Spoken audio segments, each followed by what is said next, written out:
Tony D and Little Joan with a screenwriter's rant on my best friend's Exorcism, an 80s movie. All right. You want to be on the show? Okay, you're in the show. I got you in the shot. A movie that takes place in the 80s about two best friends. One gets possessed by a demon, and her friend has to save her. Smash like and subscribe. Thank you for smash liking and subscribing. Check out my books. Links in the description. Comedy Horror in South Jersey. It's what? It's the Pineys, book 1 through 9, available at Amazon.com. Don't forget, Kindle Unlimited is free. From the director of Freaky and Happy Death Day, which I hear wasn't that bad, is a movie that takes place in the 80s. It's very much an 80s style movie about two friends, one of which they go, one's moving, okay? The brunette is moving, and the blonde is staying behind. So they go on one last adventure out in the woods, and because they go away for the weekend or whatever, and they decide to walk into this creepy building where a girl was sacrificed, and they end up running away, but Gretchen trips or something and gets pulled off camera, and then the friends come back together and they find her, but she's been possessed by a demon. So they need to do an exorcism, and this guy is their friend. He's gonna help her, this girl, do the exorcism, which her friend somehow he knows, and she is, crazy weird about it. So they do all the exorcism things. They tie her to a bed, and she vomits on people.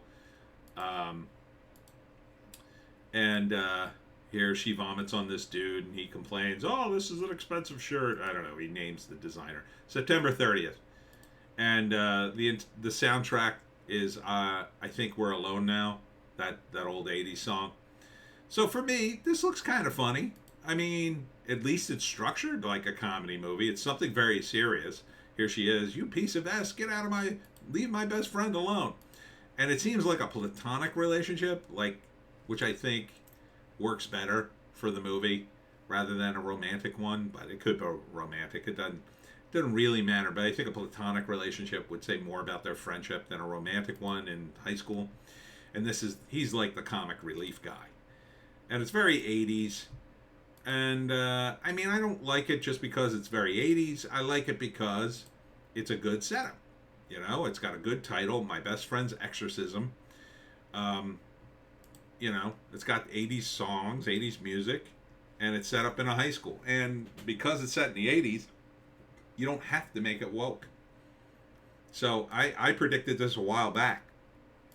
I said what would happen is that movie companies would be so petrified of the audience and doing woke stuff that they just go, okay, simple solution. We'll set it back in the past, then nobody can complain when it's not woke.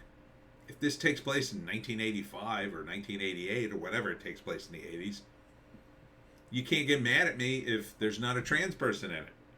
You can't get mad if there's not a lot of gay representation. You can say, hey, it was the 80s. Not a lot of gay representation in the 80s. Sorry. People are smoking. Sorry, it's the 80s. I told you this would happen.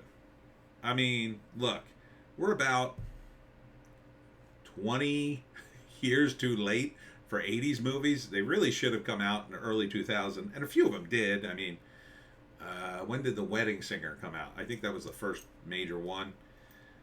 But now we're getting into this weird nostalgia for the 80s that, people whose grandparents lived in the 80s, the grandchildren of the 80s kids are now like, oh, I love the 80s. That must have been an awesome time. I complained about it, quite frankly. I thought it was, too overblown for various reasons. I didn't realize what was coming, obviously. Now I would relish those days again. Yeah, I would like to see those days return, because at least things would be good, gas would be cheap, and people would be relatively normal. But then again, I was educated at a public school and hadn't quite shaken off my programming in the 80s. So I like it. So standard 80s movie, well, first act, they're two best friends who one's moving away, she's the one moving away, and they decide to go out for the weekend at a strange cabin out in the middle of nowhere, and they do, and it's a great night, and they're having time, they're having pizza, and they're playing music, and then they say, oh, let's go look at the creepy house. And at first she's like, I don't want to go, Gretchen, but Gretchen talks her into it because it's like their last night hanging out, and they go and they see this weird, I don't know what the hell this is, it's like a bush, a sticky bush with an eyeball, and then they freak out and run away, but Gretchen gets caught.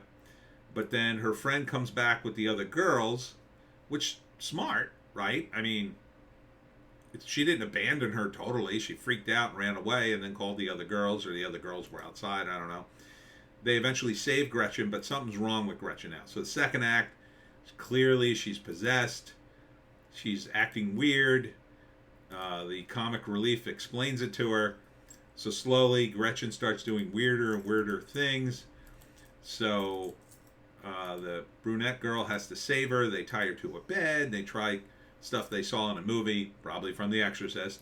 She vomits on a girl. I don't know. And at some point, this I think is at the end of the movie, they get the demon to come out and they, like, I don't know, light it on fire or whatever. So it's called My Best Friend's Exorcism, third act. They save Gretchen. The end. The end. September 30th. It may end. Here she is throwing up. I'll just leave that there. It may end with some creepier ending, like somebody else gets possessed and they didn't know, and there's going to be a sequel, My Best Friend's Exorcism Part 2, or to be the other girl, flip it around if it's a big hit. But it seems pretty good. The cast is good. It's well lit. Sounds good. There's a lot of energy to it. You got the song. So, this has a broad appeal. You got the old timers like me who are going to like, oh, the 80s, cool. I remember that song. And you got the kids who kind of are into this old 80s stuff, and they'll look at this and they'll go, wow, that seems like a great time when everything was normal and people weren't screaming about racism and trans stuff. You see how not racist the 80s were?